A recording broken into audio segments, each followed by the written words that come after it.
प्राप्त हो गए हैं। हे नारद जी महाराज, मैं तो अभी 20 वर्ष की दिख रही हूँ, लेकिन मेरे दोनों पुत्र ज्ञान और वैराग्य 70-80 वर्ष के दिख रहे हैं।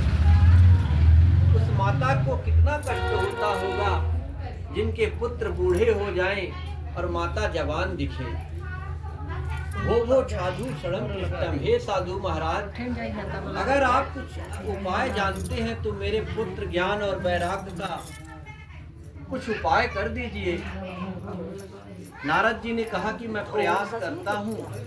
गीता जी का पाठ किया, बड़े बड़े वेद पाठों का पाठ किया, लेकिन ज्ञान वैराग्य की मूर्छा को दूर नहीं कर सके। नारद जी बड़े चिंतित हो गए। तब एक आकाशवाणी हुई कि यदि तुम ज्ञान वैराग्य के बुढ़ापे को दूर करके भक्ति के कष्ट की निमित्ति करना चाहते हो तो सत्कर्म करो। मैं आप लोगों की शरण में आया हूँ।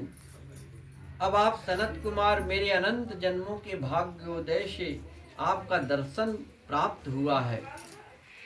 पहली बात कि ये ज्ञान वैराग्य का बुढ़ापा दूर कैसे हो, दूसरी की भक्ति देवी के मन में जो कष्ट है उसकी निमित्ति कैसे हो, तीसरी बात आकाशवाणी ने सत्कर्म के बारे में कहा था, वो आकाशवाणी का सत्कर्म कैसे, उसलिए आप लोगों मैं आपकी शरण में आया हूँ। सत्कर्म सूचको नूनम ज्ञान यज्ञ स्मृतो बुधे श्रीमद्भागवतालापा साधु गीता सुखादिवे।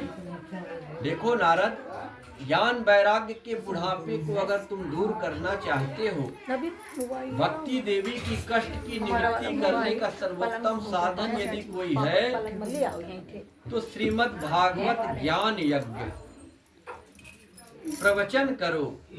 लेकिन नारद जी ने कहा कि मैं तो वेद का पाठ किया, वेदांत का पाठ किया। जब वेद वेदांत के पाठ का कोई प्रभाव नहीं हुआ तो केवल भागवत से क्या फल मिलेगा। सनत कुमार जी बोले कि वेद वृक्ष है, भागवत उसका पका हुआ फल है। वृक्ष रूपी कल्प वृक्ष है, अमृतमय फल है। श्रीमद् भागवत बिना वृक्ष के फल होता है क्या? जो स्वाद फल में होता है वह वृक्ष में कभी नहीं हो सकता। इसलिए स्वाद तो फल में है, जो स्वाद फल में होता है वह वृक्ष में नहीं होता। यद्यपि रस तो वृक्ष की जड़ से ही आता है। इसलिए श्री वेद और वेदांत का जो रसमय सार है वही तो श्रीमद् भागवत है। नारद जी ने पूछा कि हम कथा कहाँ करें। सनत कुमारों ने कहा कि हरिद्वार में करो, गंगा जी का एक सुंदर तट है, आनंद वर्षा व्यास मंच लगाया।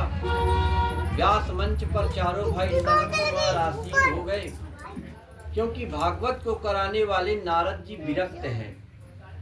यानी अगर आप भागवत की कथा को करा रहे हैं तो भागवत की कथा पत्नी सहित सुनना चाहिए।